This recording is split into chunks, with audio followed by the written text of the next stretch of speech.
This program contains content that may not be suitable for viewers under the age of 18. Viewer discretion is advised.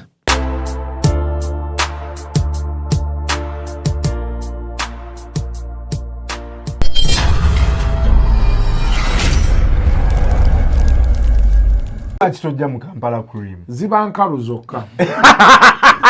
Enkalu. Jangu. Kasita twagreenga ku nkalu. Ng'ebisigadde. Ate nze kati ebikola mbina, the big cars I have, a big home I have. You know? So mujja buzi. Tewetaaga. I don't need panel beating. Olwati kadde ewole wano neewole kiri. Naye next year banzizeeko. Nyogera nabo ndi omusajja oli marketing manager mukwano gwa. Kamugambe. Yani Mwami Colin. Colin asimwe. You tell him. We know each other. Colin, we know each other. Ronaldo. We know Ronaldo yani. Ye wapi yara. Simanyi. But nyakutwalayo sebo. Na fuluma ne regime ya Tina so nchukana. Tina no yatwala bangi naffe mwe yatutwalira. We got out. Ne waliwo abaliko bali mu room eno bo bamanyi. Oba otambule bagamba Kasuku yatutamya oluseke nga nora DSTV oluliko. How do you straw a multinational company? Munnayuganda w'otudde toyugana sooka enkunyumiza omulanzi Jafari Ssenkubuga asangibwa ku lusozi Lusaali mu Kyaggwe azze okukukolera ku mbeera embi ekulemeddeko ebintu byo byete bulungi ng'erigenda eddamba. Omulanzi Jafari Ssenkubuge Omukama Katonda gwe yattululako amaanyi ag'ekisalaziba nga gwe alina ebirooto eby'omuddiringanwa by'otategeera va mu kwesumagga dduka za wakayiba ku lusozi Lusaali mu Kyaggwe. Omulanzi Jafari akunnyonnyola akawonvu n'akagga ate ng'okukukebera kwa bwereere kubanga naye ekirabo Omukama teyakimusabaako yadde ennusu. Naawe alina ebizibu nga biva ku majinni, emizimu, embeera embi eya buli ngeri. Mutwalire omugugu gwakutikkule gwe weefunira oluserese tokkalire. Obubaka buno nga bukukutteko kwatalidda mukono wa ntono oviremu ku siteegi y'e Nakisunga. Aba bodaboda bakutuuse nga gwava e Kampala ne bookwata eryato ku mwalo Eggaba ne likugobya ekisinsa oba ebule n'obuuza aba bodaboda ojja kuba butoola n'omulanzi Jafari. Oyinza n'okusooka okumanya ebikukwatako nga tonnagendayo ku bwereere ng'oweereza ekirooto kyo ku nnamba gy'olaba. Oyinza n'okukuba ku ssimu eno endala. Awo omulanzi Jafari Ssenkubuge ye n'obanga omukwasizza kibyago kuserengeta mu Kulubagga.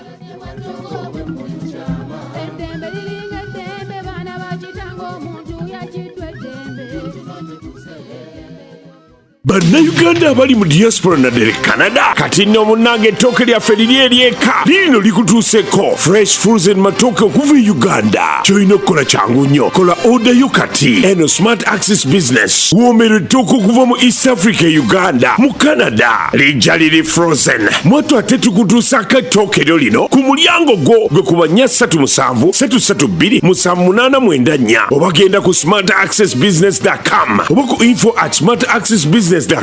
Kola order yo kati. E Toronto tuli ku 1696 Jen Street, York on M9N2S4. Ate Brampton tuli ku 9 Lisa Street, Brampton on L60 4E7. Escarborough tuli ku 3715 Lawrence Avenue E on MIG 1P7. Ate Brantford tuli ku 1 June Colwood Way on N3TOV1. Amatooke gugali ageeka gatuuse Canada.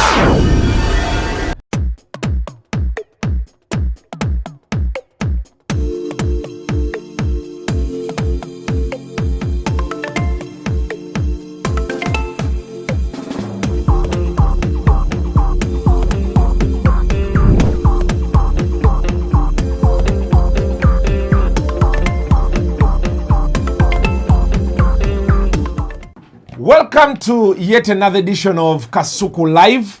The year is ending.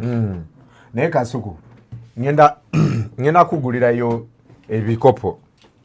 Byaki? Ebya Kasuku Live. Ng'okitaddeko Kasuku Live. Ebikopo sibyetaaga nnyo brand. Nedda kati nze bwe tuba twogera naawe nze I like coffee. Okay. Yeah. Maybe you do me a mug. I do for your mugs. Yeah, mugs will do. Color. It's a bit easier that way. Yeah. Yeah. These ones. Yeah. The ones that nga kyolina ye kidibwa kiri wali kati ng'ebyo wabye sootekamu juice sootekamu amazzi you know and all those things naye ng'oli otya ndi bulungi tusanyusa okukulaba sebo akayimba kanyumidde I'm winning you're winning mwaka gubadde mulungi to me yes it's been a mixed year but it's been a good year. I don't want to say it's been a good year. Yeah. It's been a good year. This year I've done serious gigs, Brian. Yes. And by the way, it's the reason why nkuyise wano. Content, social media. Because for some time nabeera rigid. And this one, njagala okigamba abantu bonna. Nabeera rigid yawo kasuko okyusa content kati kolamu booti biki ngamba tekijja, you know. But when things started changing, I saw the fruits, you know? So it's been quite a year. I wouldn't say it's been a bad year. Umwaka gote gubadde mubi. Tegubadde mubi nnyo. Katonda than the previous year. So I'm here. You know gendako ku church mu Christmas. Genda Bukalango. No, si Bukalango, sorry. Pastor Genda Chiwamirembe. Oh. Yeah, I'll go to Chiwamirembe either on 30th or 29th. Yes. If possible, nyinzo genda yo. Yeah, this week. Ate wa msajjawo. Ani. Zoe Grounds. Zoe Grounds baumulamu, by the way. Zoe Grounds baumulamu. Bagenda kuddamu second Tuesday ya January. Point of contact. Yeah. Si yeyo. Yeyo. Point of contact. Tujja genda. Abasajja bange. Si batate banta tuli tuti. Prophet Elvis Mbonye. How are you, sir? Tugende mu point of contact. Point of contact. Naye prophet. Tanaba kukwatamu. Tanaba naye tutera okwesanga eyo olusibe mba ntambula naye mbadde sirumugirangayo. But I will meet him one of these days and he will understand why it shifted from the straw to a pipe. Yes. Oja kufuna zino ziri retractable. Exactly. Zivayo best. The deeper wogeno nuna n'okugaziwa. Okay, Brian is the local content marketing manager at Mount Choice, Uganda. Yes. Brian wagwa mu sente. Si sente. Bino tetubikolera sente. Mubikola kusinika manyo. Bino tubikola for legacy. Okay. So, of course, before even joining DSTV, way back, you're one of the people who really were benefiting from content creation. You had Bump Love doing so well. There's something that really bothers me. Like, I've tried so much. Njagala nnyo kola ekintu nga kiringa kya 5 minutes. Naye nga kijjayo everything. You've those are things you do for Bump Love on NTV. It's like 5 minutes. Yeah. But the way they are rich with everything in there, I still want to do something like that. Next year, njagala kuddayo ku TV, but not to work for ebyokukola Monday to what. Yes. Njagala kufunayo TV gye nkola partnership nayo nga mproducinga nembawa ne bansasula. Ku DSTV muyinza kumpa show ki. So let us show you. Nkoleyo show. Kola show. Now abantu basinga bagamba it's very heartbreaking through at DSTV there. Auntie, you use the same people. Ekikulu number 1 tuli mu kuzimba. Woba ozimba buli omu aba alowooza ajja kujja. Naye content creators e Uganda tubadde tetumanyi naddala kola bintu bya mutindo. I think that's the way I should put it. Quality work. By quality work you mean what? Ekifaananyi. Picture quality. We don't use good cameras. Naye ne cameras teziriiwo. Cameras za bay. Yes, kati oyinza okubuuzaawo ogenda okulira nti only 2 people use a red. But a picture quality is only determined by the camera? Yes. You have to have a strong camera that sets a good picture. Of course, olumu cameraman wayinza okuba tamanyi kusetinga kifaananyi, yes. you get, naye waliwo bare minimum kyova olaba platforms kati platforms nga Showmax, Netflix, Apple, Disney zikuwa picture profile. Yeah. Yes, kati wotunula ekifaananyi kya Apple kirina engeri gye kifaanana, tekirimu kala mungi, kiringa ekiri bakiyita dry. Yeah. That's their picture profile. Netflix olina okugyayo buli kala yeyo picture profile yaabwe. Disney buli omu alina picture profile. Kati naffe tukikuwa ekyaffe tugamba twagala ekifaananyi bwe kityo. Kati olaba Sanyu, Prestige, Beloved, olaba ekifaananyi kyabwe. That's our picture profile as Pearl Magic Prime. Kati bannaffe abamu tebamanyi kusetinga bifaananyi we bityo. They use less inferior lenses, less inferior cameras. Kati kiba kizibu kati omuntu w'omugamba nti ono waak tajja kuyitawo n'akunyiigira. Naye munnange. That is what you it want. Is what it is. Netflix teteekayo anything. Someone does a video using their phone. And yeah, cameras now are 4K. Yeah. But they don't do more. Actually, nalaba Samsung egenda paka ku 8K. Yes, and these things are becoming more powerful. Bagena bikolanga, you can do anything now. You can edit on the phone. Anything is possible now. CapCut inasema almost professional. Yes. It's still consumer use. So waliwo ebintu byetakola Adobe byekola oba Premiere Pro oba Final Cut. Yes, oba DaVinci. Naye they are helping people. The technical word is they've liberalized content creation. Yeah. Buli omu asobola okukola. Kati fe wombuza kizibu nnyo okuyingira mu DSTV. Yes, it is not easy, I'll tell you that for sure. Because we are following international standards. Naye olumu tu breaking amuko tuyambe industry ekule. Kati expectations Netflix zekuteekako. Nze sizikuteekako because I recognize I'm operating mu Uganda. Nina channel biri, we are the only ones who produce 100% local content. Abasigadde babeerawo ne bakuba music ne babeerawo. Amawulire is not local content. News is not local content. So maybe olunaku olulala tujja kuja twogere ku definition of local content. Kubanga owulira station ezimu zeewaana mbu tukola local content. News is not local content. Music shows are not local content. Local content. Yes. So when they say we want 90% local content, music shows tebazibalira muna. Yes, it's not. I was with someone Nangamanji Kasuko. The truth is, actually, I did a little puzzle. I'm shocked he even knew this. Yangamba Nanga Kasuko. Mu Uganda, tebazanya 10% local content. Yes. Ku TV. Yes. Nemugamba, is that so? Kati bw'oyogera because nze nange bulijjo mbala nti tulaba amawulire, tulaba music shows. It is your role to inform the public. So news is part of normal programming. It is part of normal programming. Okitegeera. Kiringanga Daily Monitor weneewaana nti ekola amawulire. They are supposed to do news. It is part of their KPI. So kati yefaba tugezaako kulwanyisa kintu ekyo. That's why we are building. Kyovola olumu tuleeta show abantu ne bagamba but this show is not very good because tugezaako kuzimba. Yeah, so that's you do some compromises. Yeah. So but of course that is at the TV end. I want us to move to content creation. Vis-a-vis social media.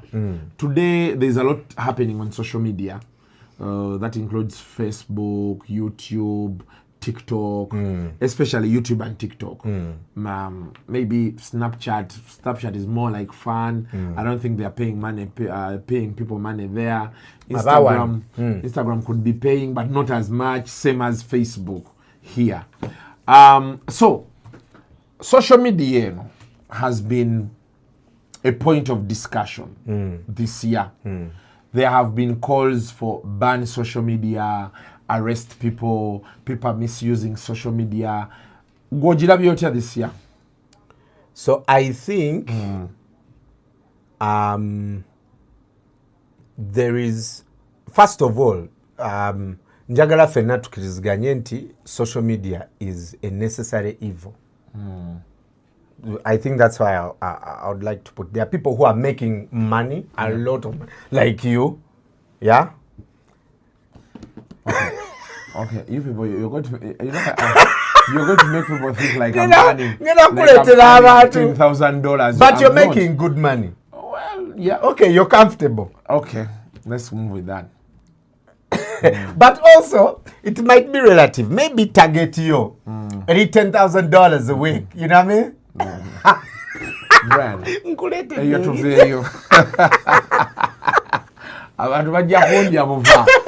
No, but there are people who are doing this full time, like you, like me. Yes, of course. Yes, full time. I have a production house that does content, both for TV and social media, full time. Yeah. So echintu chifuna. There are so many businesses as is ku social media. Like me, I was very, very number one. I supported the tax. Social media tax. Yes. Wajiwagira. Najiwagira. Because, and hear me, because there are people who run successful businesses online. Ngatebasasula musolo nogumu. Anywhere. But you see them posting their very expensive products. In a week, they bring new stock. Every week, new stock. Every week, new stock. Nze mfane URA. URA amanyi ofisi yange weri. I pay NSSF. Nsasura VAT bulichimu. And so when that tax came, I said, yeah, it's fair. They are not paying their fair share. Ne wachiri basasurako. Yeah. So nze OTTA yo. Najiwagira cause ku Facebook kuliko very successful businesses. Of course, when it was shut down, then ate ne chinyiza nnyo nti tuina abatufuga olumu ebintu like the greater good. Sometimes you see the greater good. Kati right now, our intelligence system is so good. You can identify people wherever they do videos from. Neba basiba. Mugene mbasibe, abavumye Museveni bichibe. Mugene mubasibe. But don't kill the opportunities of millions of people because 10 people abuse you. It is logically it doesn't make sense at all. I think that was a very unwise move. Museveni singo tuyamba nogulawo okuvuma tekujja koma. That's the fact. And it's still locked up to now. And you know, surprisingly, in Kenya, President Ruto met the guys of Facebook. They had to come down. They did MOUs on advertising, revenue share, monetizing. And Kenyans, I think, they're about to be they are earning from Facebook. But Steve Harvey never meeting Kenyan content creators. Yes. Steve Harvey did a franchise of Family Feud in Ghana, near South Africa. People are looking at opportunities. What Idris Elba is going to, do something in Tanzania. Rwanda is going to go ahead of us if we are not careful. Or if it's not already ahead of us. If it's not. People are sourcing for these opportunities. For us, we are shutting them down. Yeah? So I think that was very unwise. And I know abakuru bachimanyi. So abana,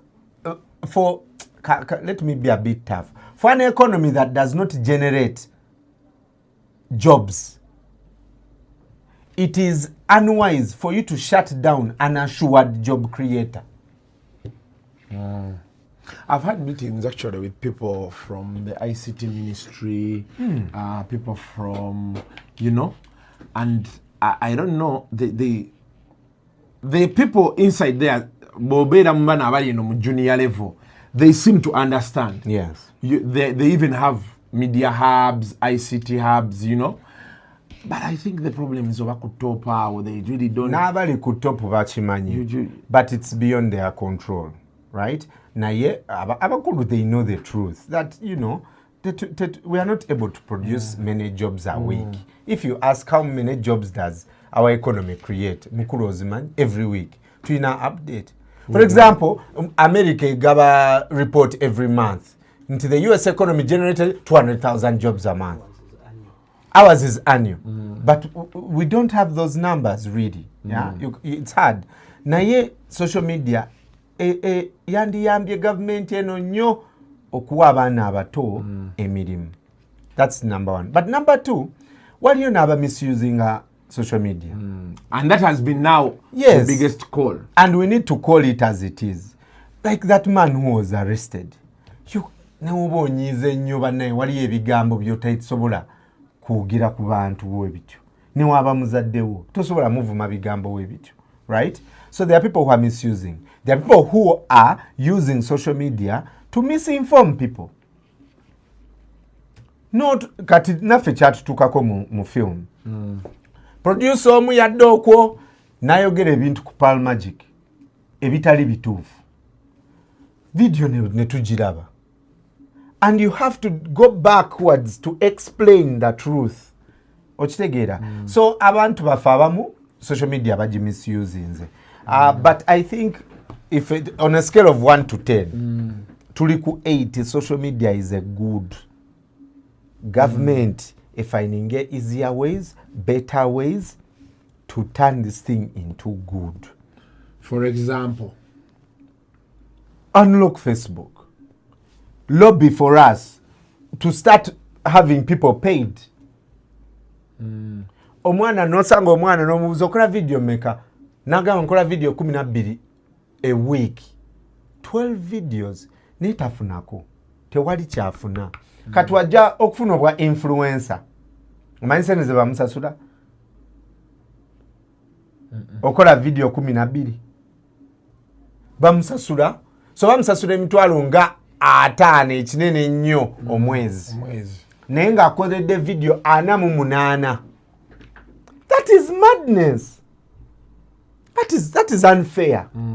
Yeah? So Kasuku bw'ajja n'asaba million 10 omwezi owa brand aseka agamba Kasuku kangene nfune buli obwana. Naye buli obwana they are being exploited.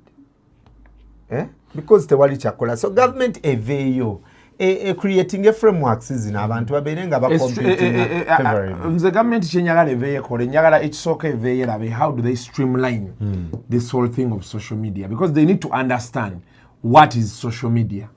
They need to have a social media desk, because now these are things that we can't go away from. The social media desk inokubeerako aba security, because well all governments are doing that. Yes. Instead of turning off Facebook, they need to have the security team there, those who understand the social media, and then these other stakeholders.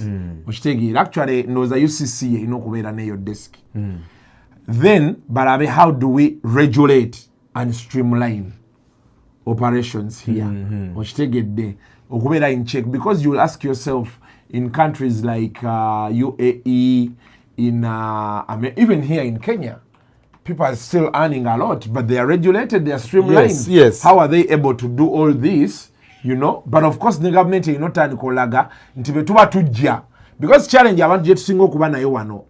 There have been calls from UCC, from the Ministry of ICT, you guys register naye tebatulaga benefits za registration ziri ki. Kuba betubeera nga data akyali that expensive, betubeera nga data akyabuukabuuka.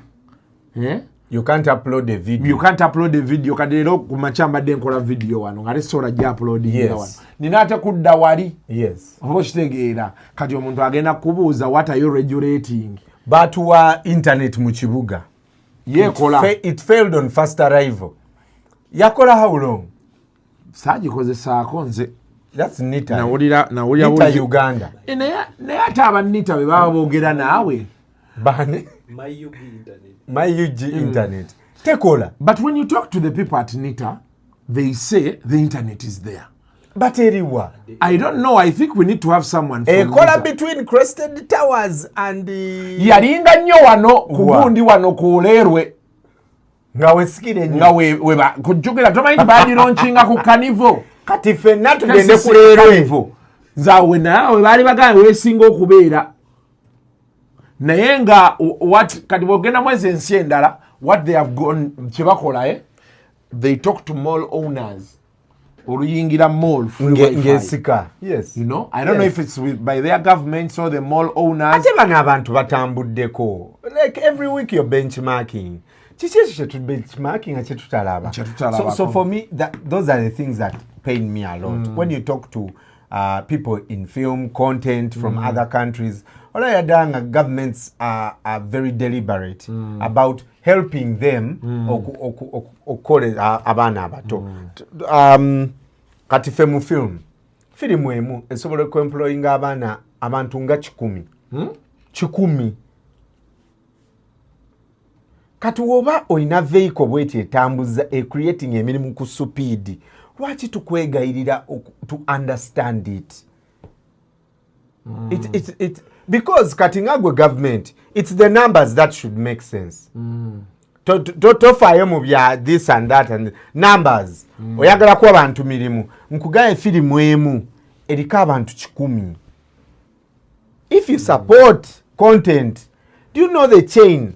Wano Kasuku oligwe oyina editor, oyina cameraman, na jaluli Kasuku live. Studio nejudde bantu bakola, and you are not and you are just one person. Imagine. I'm working with like 7 people. You're working with 7 people in such a short time. You know, naye abantu baffe tuwandika ebintu ebyo because abamu fe government abamu batubuuza, please write for us the ecosystem. Ne tuwandika ecosystem from ideation to distribution. Naye babirekawo mu bitabo byabwe basirika. Well, there have also been kati wano tugenda kati kuchikwata kugwa tulaba direct. Yes, the type of content, monetizing content. For example, today TikTok I think is the biggest app right now in this country. Are people making money off it?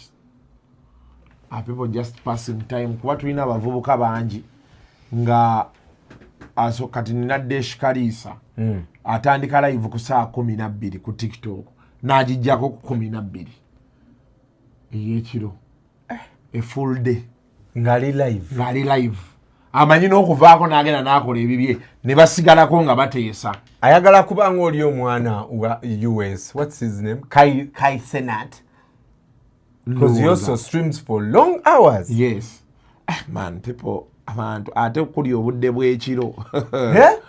Okuba kusanga emu ali ku TikTok kati. Mama, kati ate bw'oyingira ssaawa eyo 7-8 ne gujja bagira. Ali ku TikTok kati. Hey, kamukulage wano.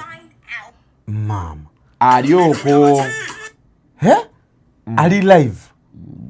Ali live mulaba wano. Omulabye? Nozokkiriza kyembadde nkugamba. From morning to evening. Eringa radio station. Yes.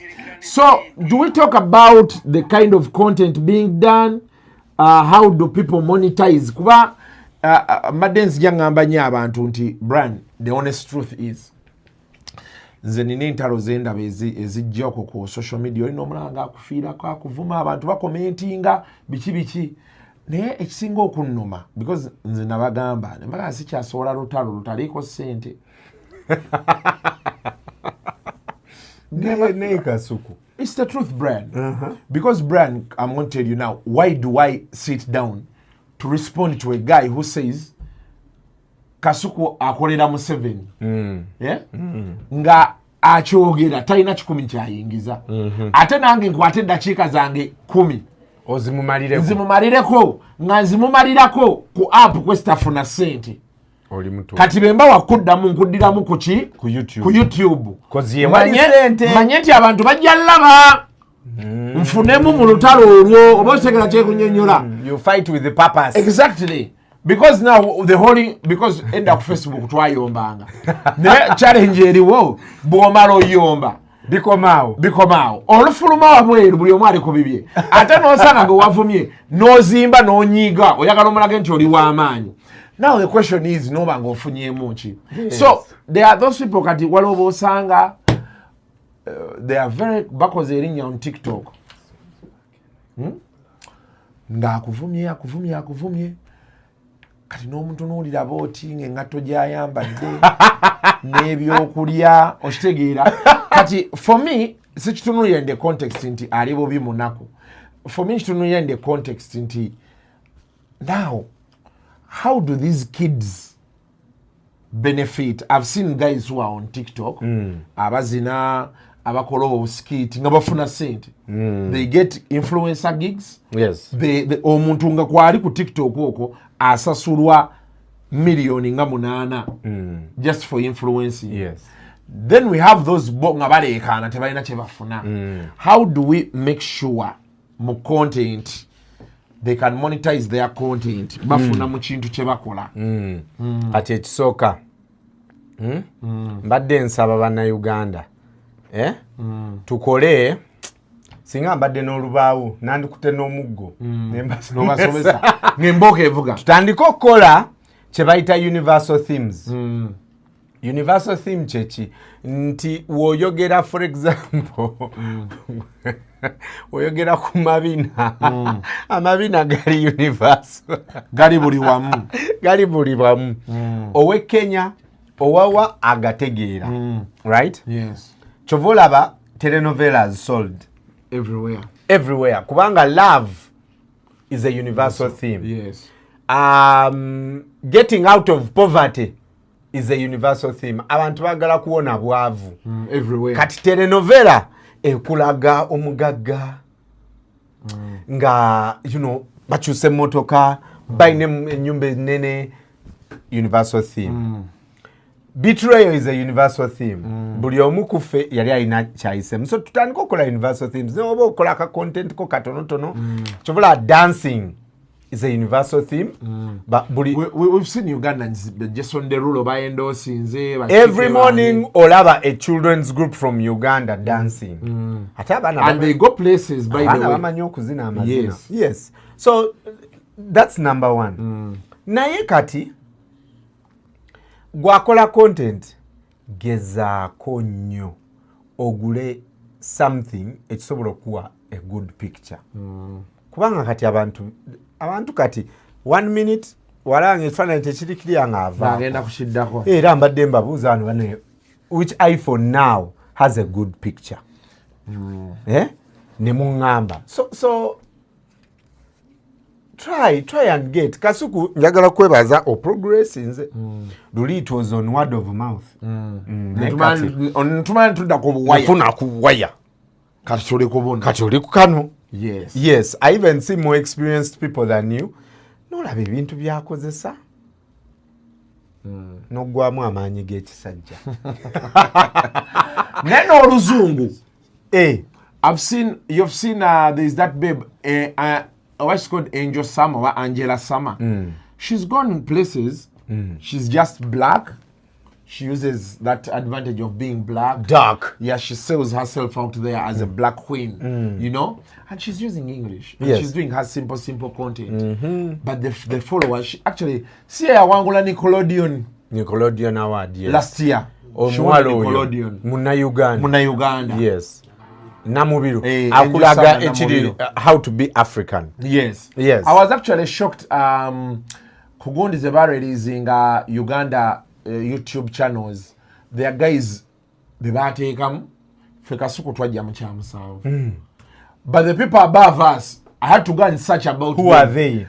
Guys are getting 1 million views. Yes. Like every day. Yes. Natekayo video 1 million views. Yes. Nenga ali Uganda one. There's one gwenda byennaku zino akola property reviews and reviews ogenda mu nyumba ennungi n'akola ali basic but man she's doing so well because people are looking for investment. Yes. So Uganda kati yeguddewo nnyo ennaku zino abantu bagala kujja kugula property ate kati wuyo twayisize etteeka nti foreigner can own land tekinaba kufuluma.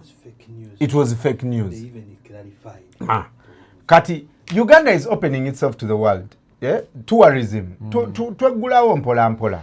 Bano beba mukuba yimbi abanetaba mu ntuuka masavu ku masavu 2024 kuluno teri mbozi teri bya story ndongo lukoba ku lukoba kuyimba kusanyuka tutandika kuba kya 2024 paka 2025 era kumacha Jose Chameleon Eddie Kenzo Bebe Cool Winnie Nwaji King Saha Rema Namakula Juliana Kanyomozi Vic Famaika Pastor Bugembe Dr. Hilderman Nalian Skinny abalambalina mukaddako mwenno muve mu kusaga make sure we get the numbers. Ekuka! Masatu ku basavu 2024 mu Lubiri Mengo nga 3 mu Desemba bona wewo biwagidwa move it okwekakasa kw'olunaku lwonna. Bond 7 Uganda National Lottery. Operation Wealth Creation, Hema Natural Mineral Water, Uganda AIDS Commission, BBS Telefina, Ambiance Group of Companies, Uganda Communications Commission. Pepsi, thirsty for more. Ne? MTN. Together, we're unstoppable.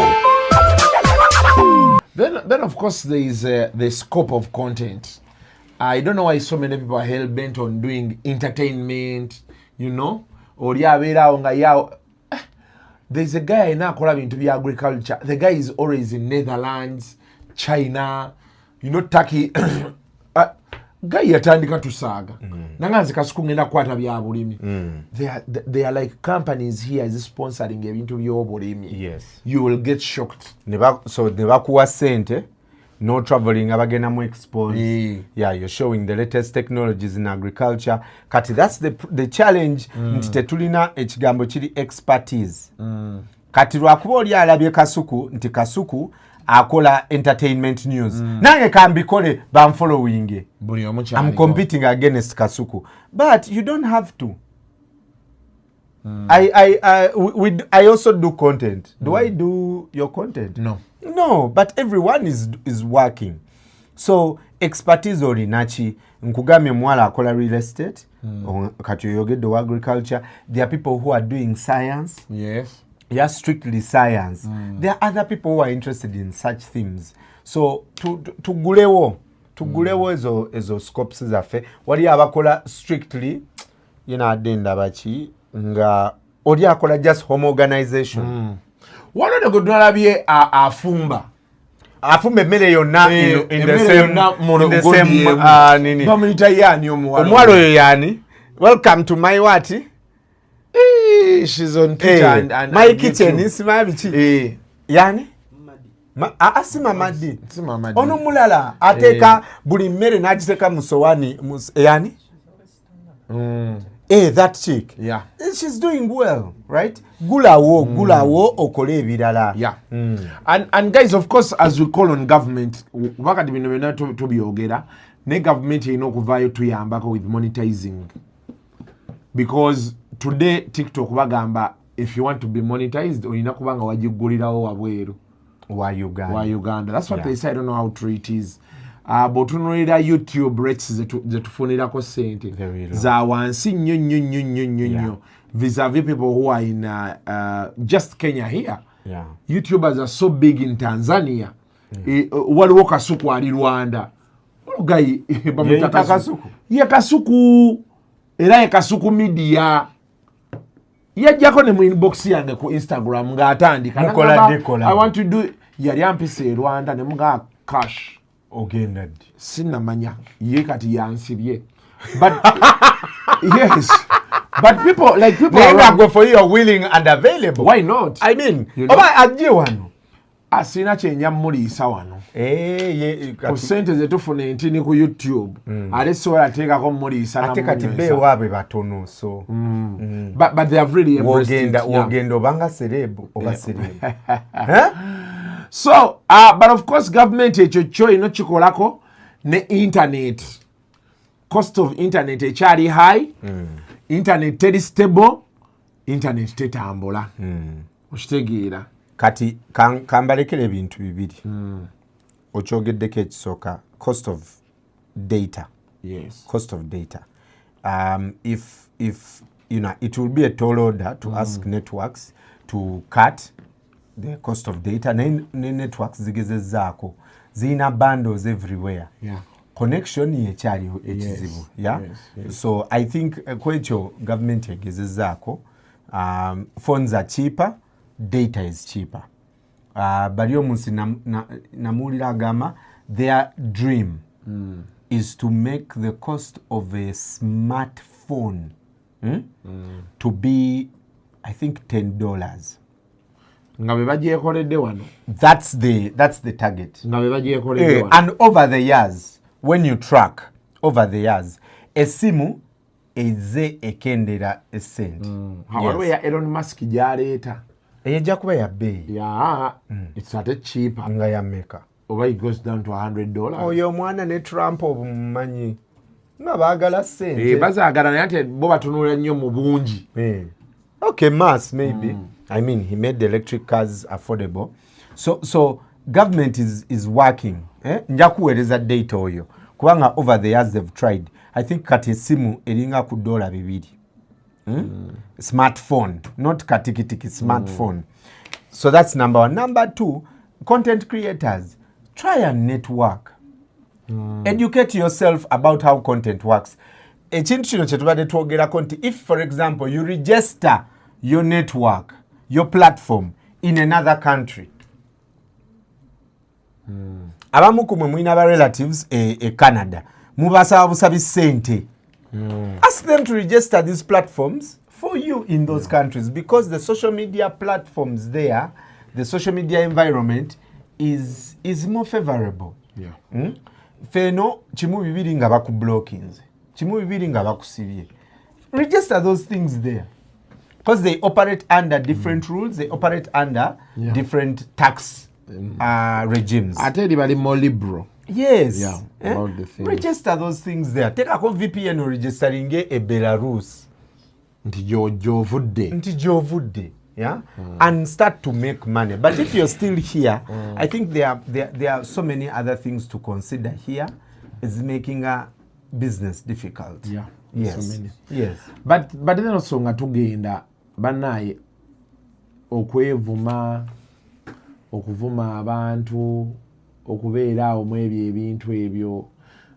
Njagala nnyo guno omwaka nga as you seek to monetize your content, ne type of content yakyuka, ebyo ebintu by'okubeera awo ne mwevuma ogenda okumala omwaka ng'olaba abantu obadde obavuma omwaka mulamba ate yaguze Benz. Ate nonyiga. Ate gwokyali kwawo bw'ovuma bw'omulangira kino bw'okola kiri.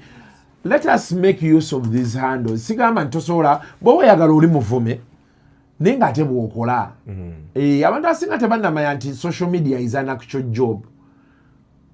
Okubeera nti oyina app yo gy'oliko ng'ekuleetera ssente. Nali UK guy n'aŋŋamba ya resigning omulimu gwe n'akola mu ddiiro lye mwennyini, teyapangisa walala. N'akola akasonda ke wali. Kati nga bw'olaba wano n'asigawo bulungi by'ayagala yeebera background ye. Kubanga era otuula mu kifo kimu ng'okola. Kamera ye n'agyeteeka wano. N'atandika broadcastinga. But the numbers is raking in. Kati ate yava kukwata bannayuganda bokka. Yagenda buli wamu. Tunuulira ono gaayo ayagala ennyo Cristiano. Speed. Fastest man in the world. The guy went to, was it Thailand, one of those, yakola Asian tour. Ng'ali live ng'alina abantu miliyoni nga 10 bamulaba real time. Oyo guy ku YouTube. When they tell you the money he makes, tunuulira Mr. Beast. Yes. Right now, Cristiano Ronaldo came. Agabane motoka Mr. Beast. You just imagine Cristiano Ronaldo came. Ku social media gojolooza nti yakusaga. Ye mwenyewe najja. Recently, you're hosting a Mr. Beast. Who is going to be the first one to get to which mark? You know those things. So this is real, what we are talking about. Government, social media is one way you're going to fight unemployment. Yes. Olaba ze nyumba ze musulamu. You leave your home in the morning. Abamu kumwe, you're only living in your home for 4 hours a day. Kubanga mugenda late. Your home nga bw'okyogedde kati olaba gano makaga. We mukolera. We tukolera. This is my home. Not a fancy. Bana mutukolere studio. Mutukolere studio. Your home is a studio. Kati bintu byangu gulayo ka wallpaper. Nokateeka wano. Nobera mukasondako. No one cares. Notandiko chapa. As long as it looks nice, you can work. So please, ochogedde bulungi abaana abato. Yeah? Number 1, get universal themes. Number 2, bino bye mudda musima kasuku lero oyogedde Luganda, lero oyogedde Luzungu, tetugenda kulaba. The world is about that. Get a universal language. Ne oba tuyogera aba Nigeria. They may not speak English in their videos, but they do universal themes. emmere kulya mmere. They have silent videos where it can go viral. So start to do that. I've seen a guy who does things of animals. What do you mean?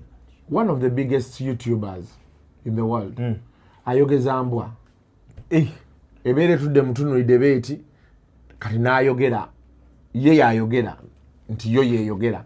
Okay, I won't do that. Okay, let me go. Very fun. I've seen people who are doing, abantu bagala nyembwa. I've seen people who are doing kids content. Yes. Have you seen yani Mamojo? They are Nigerians. Yeah. Waliyo omwana are reviewing toys z'abaana. That's all they do.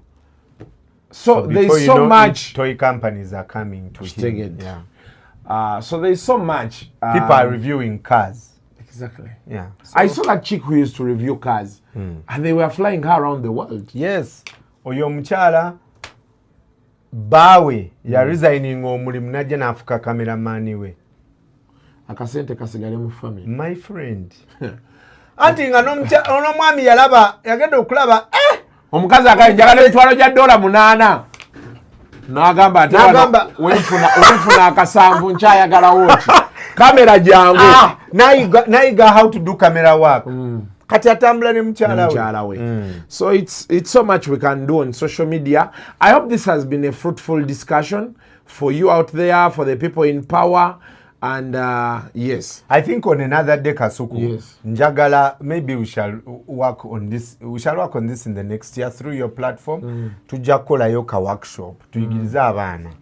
Engeri gy'okukola basics. Yeah. Basics. Njakateekamu ssente. Laira. Njakateekamu ssente. Sebo tuyanza nnyo. Njagala tuka planning. Yes. Tuve mu just emboozi zino njagala owulira. Tuve just mu zino emboozi. Tugende ku ground, actual ground. Yes, mujje muyige mugende mwetandikire emirimu. Of course, Brian Mulondo being here, sisobola vaawo nga sikutegeezezza nti genda ogule a DSTV kit, a GoTV kit, osobola okubeera nga you enjoy the holidays. Eno video egendayo ddi? Egendayo. Kati mpiseewo kye mpisaawo. Ebisaawo ky'oyisaawo. Tuyina season 2 empya eya Crossroads. Ate Cindy yazanya nno. Muzanyi wa film. She's a very good actress. Cindy yajoining the show. Yes, so 24th encha. 24th December season 2 retandika. So mugirabe. Mulabe abaana engeri gye bazanya. Ne Kampala Cream tuli mu mukolako. Season 2 lwaki tojja mu Kampala Cream? Ziba nkalu zokka. Enkalu. Jangu. Kasita twagreenga ku nkalu. Ng'ebisigadde. Ate nze kati ebikola mbina, the big cars I have, a big home I have. You know? So mujja buzi. Tewetaaga. I don't need panel beating. Olwati kadde ewole wano neewole kiri. Naye next year banzizeeko. Nyogera nabo omusajja oli marketing manager mukwano gwa. Kamugambe. Yani Mwami Colin. Colin asiimwe. You tell him. We know each other. Colin, we know each other. Ronaldo. We know Ronaldo yani. Ye wa PR. Simanyi. But nyakutwalayo ssebo. Nafuluma ne regime ya Tina, so nchukana. Tina no yatwala bangi naffe mwe yatutwalira. We got out. Naye waliwo abaliko bali mu room eno bo bamanyi. Oba otambule bagamba kasuku yatutamya oluseke nga nora DSTV oluliko. How do you straw a multinational company? Naye nno njagala kwebaza osasula. I pay. Say, it is what it is. You know? Thank you for coming by. Until next time, mubeere bulungi. The views expressed on Kasuku Live do not reflect those of the host, producers, or management. They are solely of individuals providing them and do not represent or reflect the official policy or position of this YouTube channel.